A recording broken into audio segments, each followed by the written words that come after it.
Salut à tous et à toutes, on se retrouve pour une nouvelle vidéo et un nouvel épisode en mode Pro Cyclist. Et dans cet épisode on va aller poursuivre cette 4ème saison avec la Total Energy. Et dans cet épisode on va du coup commencer directement avec le Tour d'Andalousie Ruta del Sol, un parcours qui sera vallonné montagneux. En tout cas on essaiera de faire du mieux possible avec notre coureur, mais on peut voir que le parcours va être quand même assez compliqué. Ensuite on aura la Von Ardèche classique ainsi que la Von Drôme classique.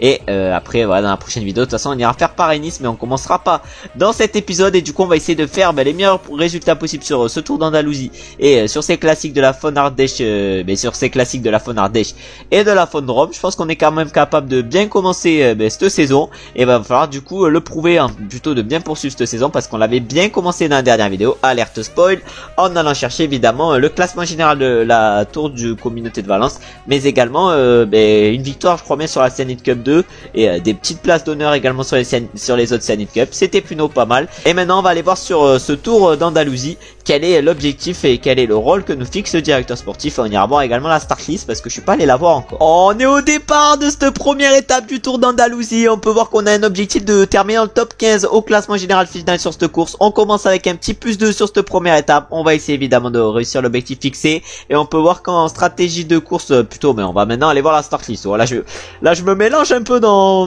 tout ce que j'ai à faire, et du coup la start list. Oh la start list de fou furieux. Remco Evenepoel à la Groupama FDJ, Primoz Roglic pour la Trek, Filippo Ganna, mais après voilà c'est pas un grimpeur, Matteo Jorgenson, Jordi Meus, bon ça c'est un sprinter, Brandon McNulty, Richard Carapaz, non mais une start list de fou furieux, Dylan Van Baarle, Guillaume Martin. Oh la start list elle fait très peur. Townsend, bon ça a pas l'air d'être un grimpeur. Et après dans les autres équipes il y a pas l'air d'avoir trop de grimpeurs. Si Michael je crois que c'est un bon grimpeur.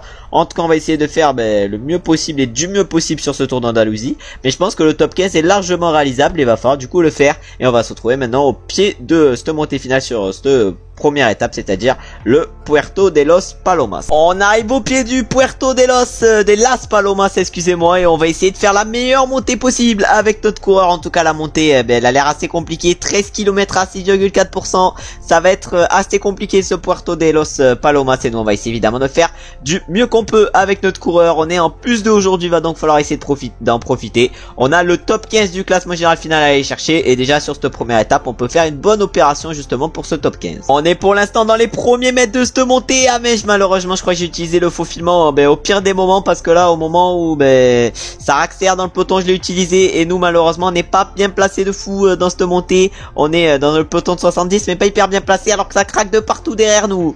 Ah ouais, derrière nous ça craque de partout. Nous on est vers les 50e positions à peu près avec notre coureur. Heureusement qu'on a encore le faux filement qui est efficace, mais là il reste encore 6 km de montée. Quels sont les deux coureurs à être partis? C'est Remco Evenepoel et Nelson Paules. Ah Nelson Paules, est-ce qu'il est costaud? Ouais, il est quand même pas mal Nelson Paules. Remco Evenepoel également il est pas mal. Ils sont à peu près comme nous les deux. Et derrière on est plus que 35 maintenant. Le top 15 du général est peut-être en train de nous tendre les bras pour l'instant sur ce Tour d'Andalousie. En tout cas il reste encore à peu près 5 km avant d'arriver au sommet, au moment où Primoz Roglic, ah non Primoz Roglic j'ai cru qu'il était en train de craquer, mais non, il est juste allé chercher de l'eau avant les 10 derniers kilomètres, au moment là où il y en a quelques-uns qui craquent. Ah voilà, il y en a quelques-uns qui craquent. Il y a Nicolo, non il y a pas Nicolo est remonté, mais du coup Primoz Roglic il est un peu bloqué derrière les plus nuls, alors que là ça accélère devant. C'est qui? C'est Peyo Bilbao qui décide d'accélérer. Est-ce qu'il est bien Peyo Bilbao? Ah Peyo Bilbao il est encore très bien. Est-ce que Guillaume Martin est bien dans la roue? Il est également bien Guillaume Martin. Est-ce que Bentelut il est bien? Ah Bentelut il est bien également, mais là ils sont tous bien. Matteo Jorgenson on n'est pas allé voir. Ah ouais, Matteo Jorgenson avec son plus 4 il est extrêmement bien, mais si on veut viser le top 15 du classement général, va falloir essayer de distancer les moins forts dans cette fin de montée. Ah mais je pense que les moins forts va falloir essayer de les distancer du coup, comme je viens de le dire.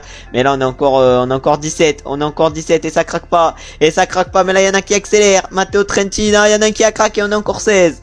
Mais est-ce que Matteo Trentin il va tenir longtemps? Je sais pas. En tout cas là il y en a quelques-uns qui craquent. Guerrero, Luke Pla, voilà ça craque de l'arrière. Ça craque par l'arrière, et nous on est en train de plutôt bien gérer. Ah mais Filippo Ganna il te fait une montée de fou. Matteo Trentin il craque.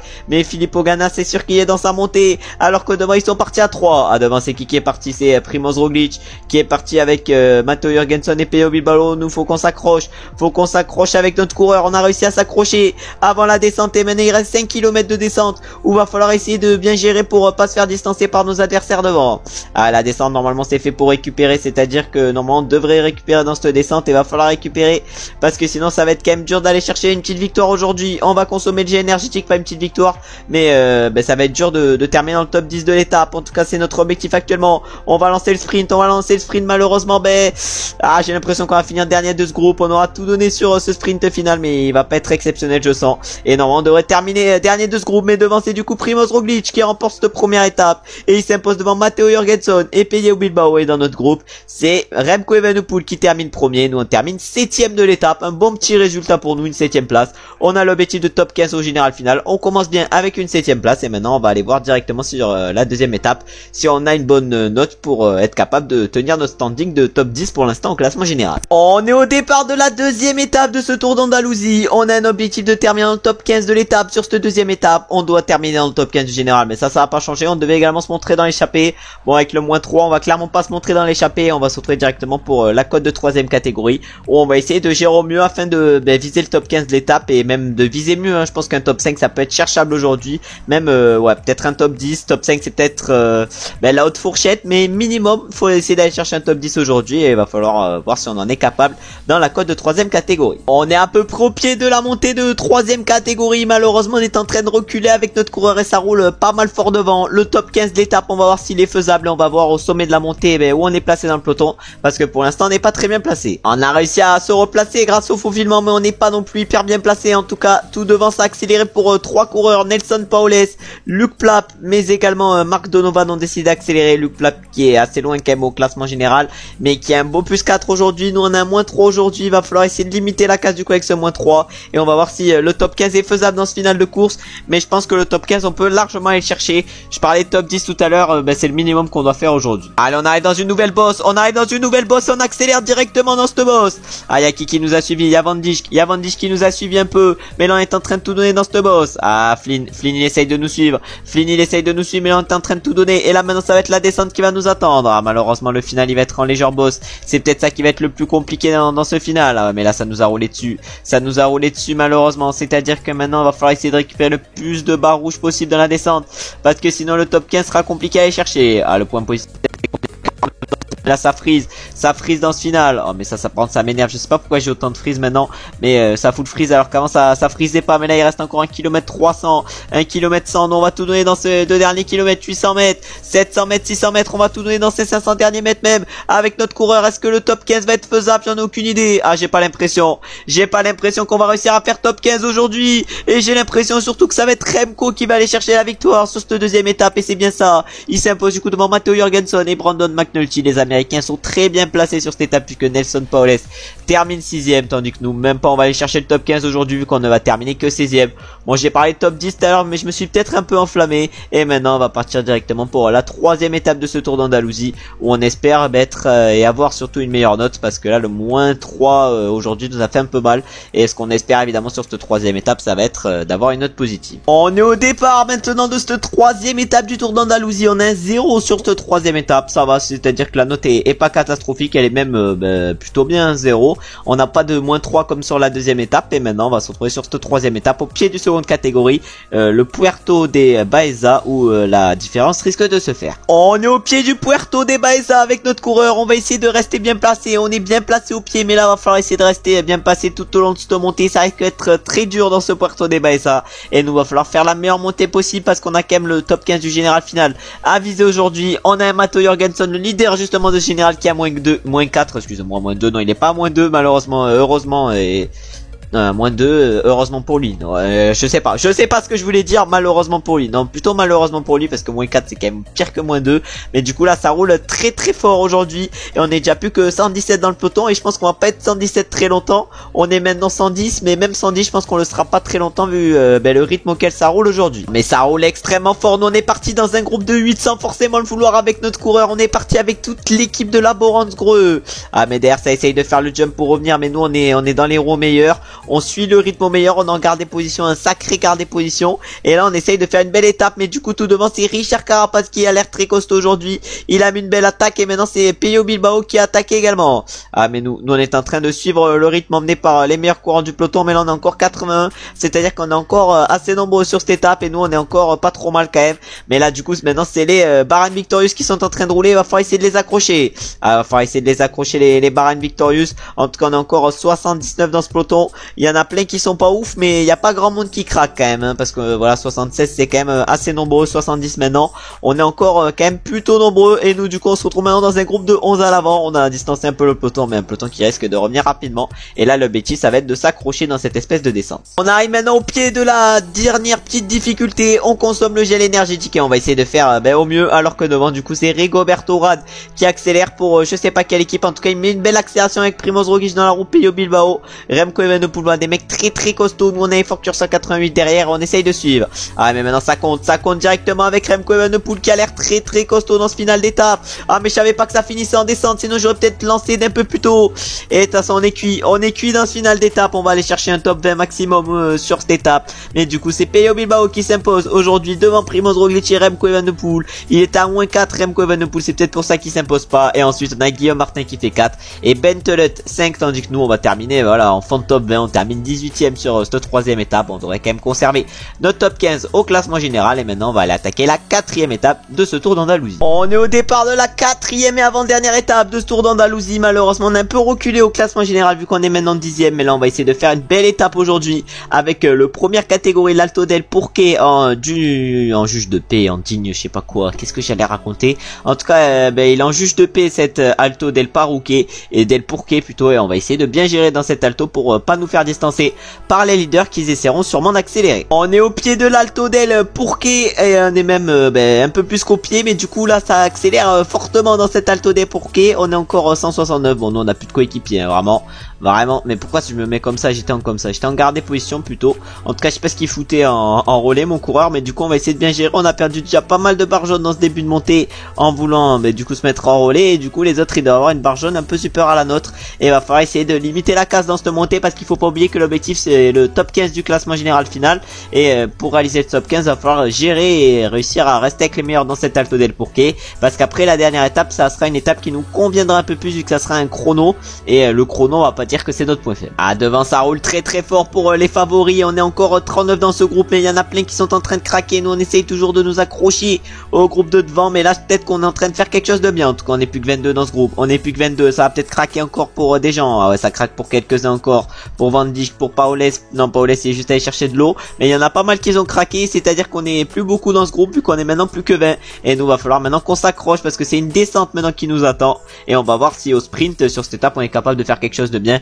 même si ça m'étonnerait quand même qu'on aille chercher un énorme résultat aujourd'hui. Allez encore 5 km avant l'arrivée, c'est à droite de la route que ça roule avec Mathieu Dinam. Voilà ça doit être bien ça son blaze. En tout cas Mathieu Dinam il est en train de rouler. Nous on est pas trop mal, on va consommer notre gel énergétique à 4 km de l'arrivée. On a bien récupéré dans cette descente, et il y en a un qui a bien récupéré, c'est Mick Van Dijk. Ah ouais Mick Van Dijk qui était complètement cuit, mais là il accélère à combien? À peu près 3 km de l'arrivée. Ah mais nous putain je croyais que j'étais en effort curseur, mais non je ne l'étais pas, et du coup on va tout donner.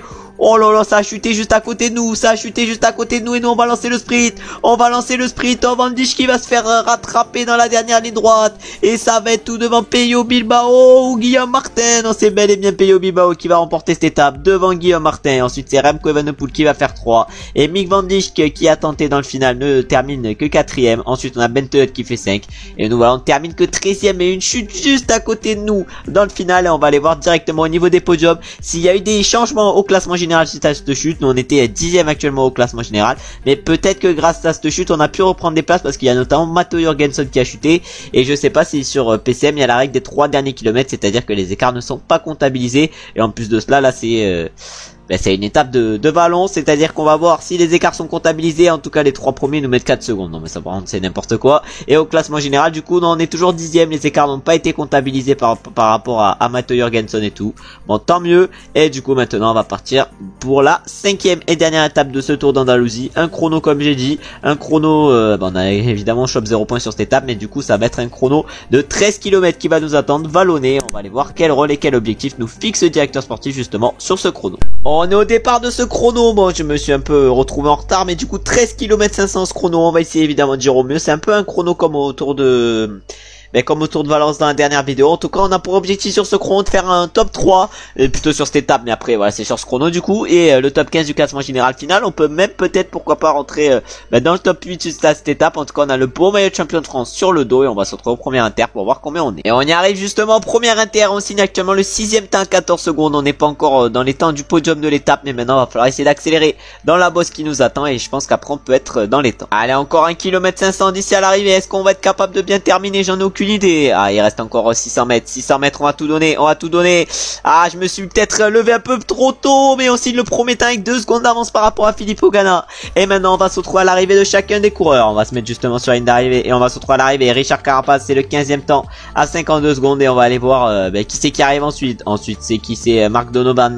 Il signe le 8ème temps à 32 secondes. Et maintenant, c'est Guillaume Martin qui est arrivé, il signe lui le 39ème temps. Et là, on en parle d'un mastodonte, et c'est Matteo Jorgensen, 8ème temps à 25 secondes. Et là, maintenant, Remco Evenepoel, peut-être le grand favori, il nous met 13 secondes dans la vue malheureusement. Et là le dernier va arriver aujourd'hui, je crois même que c'est... Non, il en reste encore 2, j'allais dire le dernier, mais non, il en reste encore 2. Et l'avant-dernier arrivé, c'est Primoz Roglic qui signe le 5ème temps à 27 secondes. Mais on a réalisé un gros chrono aujourd'hui, puisque normalement on devrait terminer 2ème derrière Remco Evenepoel, qui avec ses stats monumentales ne pouvait impossiblement ou presque impossiblement faire mieux. Et du coup aujourd'hui c'est Pello Bilbao, non c'est Remco Evenepoel qui s'impose. Qu'est-ce que je raconte? Pello Bilbao, c'est celui qui vient de faire le temps là, et du coup Remco il s'imposait 14 secondes d'avance sur nous, et après c'est à 17 secondes pour le 3ème. On avait du coup un objectif de top 3, on le réalise le top 3 et on fait même 2ème sur cette étape. Et au classement général on termine donc 5ème de ce Tour d'Andalousie. On a repris 5 places sur cette dernière étape. On avait un objectif de top 15 au général, on le réussit largement avec ce top 5. Au niveau du classement du meilleur grimpeur là, c'est Max van der Meulen qui s'impose. Au classement par points, c'est Remco Evenepoel, nous on est 9ème de ce classement. Remco qui s'impose du coup devant Pello Bilbao. Et enfin au classement des jeunes, c'est nous qui nous imposons devant Bentelet, et après c'est à plus de 13 minutes pour le 3ème. On a des écarts assez énormes justement au niveau de ce classement des jeunes, et on va aller voir combien on empoche de points. On empoche 54 points suite à ce Tour d'Andalousie, c'est plutôt pas mal. Et maintenant on va l'attaquer la Fon Ardèche classique et la Fon Drôme classique également, et on va essayer d'aller faire les meilleurs résultats possibles sur cette course. Et on va se retrouver déjà au départ de la Fon Ardèche classique pour voir quel est l'objectif que nous fixe le directeur sportif. On est au départ de la Fon Ardèche classique. Bon, je me suis juste trompé de course, et du coup on a un objectif de top 30 aujourd'hui. On doit également se montrer dans l'échappée. On a un petit plus 3 pour nous aider à réaliser l'objectif. Mais non, sur ces types de courses, l'échappée va au bout. Nous on doit prendre l'échappée, c'est un objectif du directeur sportif. On verra si elle va au bout. En tout cas, nous on va faire ce que le directeur sportif nous demande, et on va se retrouver un peu plus tard sur cette Fon Ardèche classique, où je pense qu'on a largement notre épingle du jeu à tirer, et où je pense qu'on peut largement faire un bon résultat, en tout cas on l'espère. Et on va se retrouver un peu plus tard sur cette course. On est dans le final de cette Fon Drôme classique, et plutôt de cette Fon Ardèche classique, et du coup on a fait 112 km pour l'instant en échappée. Mais de toute façon sur les 130 derniers kilomètres, l'objectif c'est de faire 130 km en échappée. Mais là va falloir peut-être essayer d'en mettre une, en tout cas Rinderich qui roule extrêmement fort, lui va peut-être essayer d'en mettre une. Ah ouais, il est bien Rinderich, ah ouais, mais là ça craque par l'arrière pour les moins forts dans ce groupe. Ah mais Rinderich il accélère, et là il y a personne qui peut nous suivre juste à notre accélération.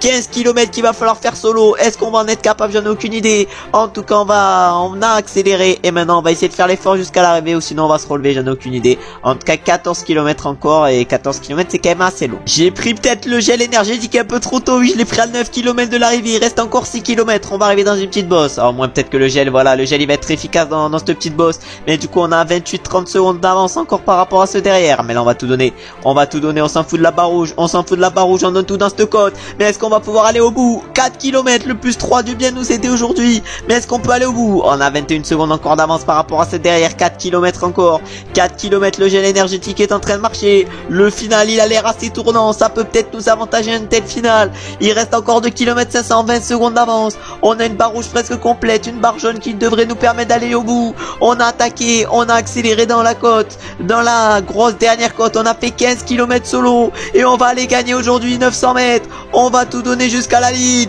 et on va s'imposer. Première victoire de la vidéo après 6 courses, après le Tour d'Andalousie. On s'impose magnifique. En plus il y a un magnifique free sur la ligne d'arrivée, et on s'impose magnifiquement deuxième victoire avec la Total Energy sur ce Top Fun Ardèche classique.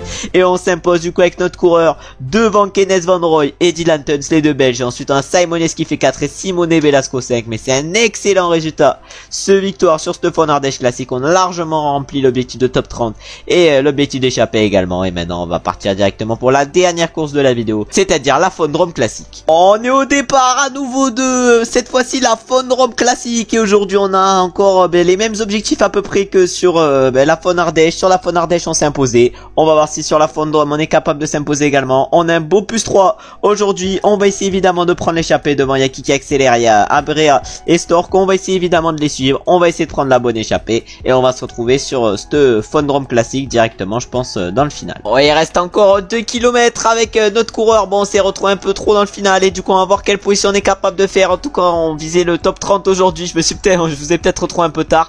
En tout cas on a fait 107 km sur les 65 non, sur les 65 qu'on devait faire à l'avant. Bon, un résultat convenable. Mais du coup devant c'est Dylan Tuns qui remporte ce Fondrome classique devant Samuele Battistella et Simoniette. Ensuite on a Louis Barré qui fait 4 et Robert Stannard 5. Et nous du coup on va terminer un peu plus loin sur cette course et on fait une moins bonne course que sur la Fun Ardèche classique, vu que cette fois-ci on ne termine que 15e. Mais ça va quand même nous rapporter quelques points et comme ça c'est nickel. On passera pas directement au niveau 25. Par contre on va passer au niveau 25 dans le fin de cette vidéo, parce qu'après il y a rapidement le passage du mois avant Paris-Nice, c'est-à-dire qu'on aura une petite progression avant Paris-Nice. On espère qu'elle va être intéressante. Et maintenant est-ce qu'on n'ira pas voir les podiums de ce Fondrome classique. De toute façon on a vu que c'était Dylan Tuns qui s'était imposé. Voilà, belle victoire pour lui. Et du coup on empoche 43 points avec cette victoire. Et du coup au niveau hebdo on va voir qu'on va être à 80% à peu près de progression pour le moment où on va progresser. Bon, c'est pas exceptionnel 80%. Après ça va, mais c'est surtout en puncher, non c'est surtout en montagne en moins et en course par étape où on n'est pas foufou pour la progression. Mais on va pas se plaindre, on progresse, on espère du coup bien progresser. Et on va aller voir, du coup là on empoche les 65 points du mois. On a une amélioration des caractéristiques et on va voir si elle est intéressante. Je ne sais pas en quoi améliorer, parce que soit j'améliore en puncher, sauf que ça fait une amélioration éclatée comme ça, soit là je raméliore le potentiel en puncher, c'est-à-dire que la prochaine fois j'améliorerai le potentiel en course par étape et je devrais l'améliorer également en pavé, comme ça j'aurai une belle stat pavé. Mais là bon, on va l'améliorer le potentiel en puncher. Voilà, bon, là le potentiel en chrono va un peu encore baisser et du coup on va aller mettre le point en pic de forme. Par contre là on a plus trop d'amélioration à niveau. On va donc pouvoir progresser encore 1, 2, 3, 4 fois j'ai l'impression. Ah, c'est pas foufou hein, c'est pas foufou de progresser 4 fois. On pourra progresser plus que, non, 5 fois. Moi je dirais 5 fois. 1, 2, ouais, on va progresser 5 fois encore. Bon, ça va pas être exceptionnel et vu nos stats, il va falloir rapidement progresser. Et j'ai l'impression qu'on n'a pas géré au mieux pour l'instant ce pro cyclisme. Et du coup maintenant il va falloir essayer de plus progresser possible sur les prochains niveaux.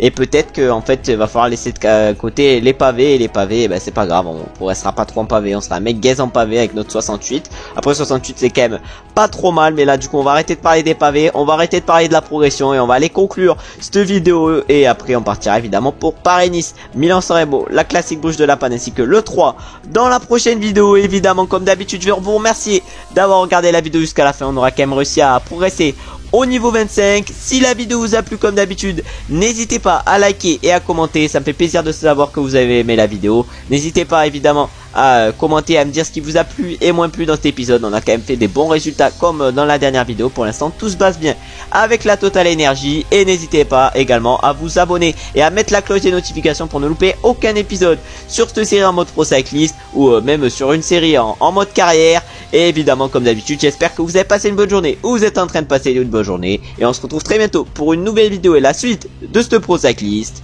Ciao ciao ciao.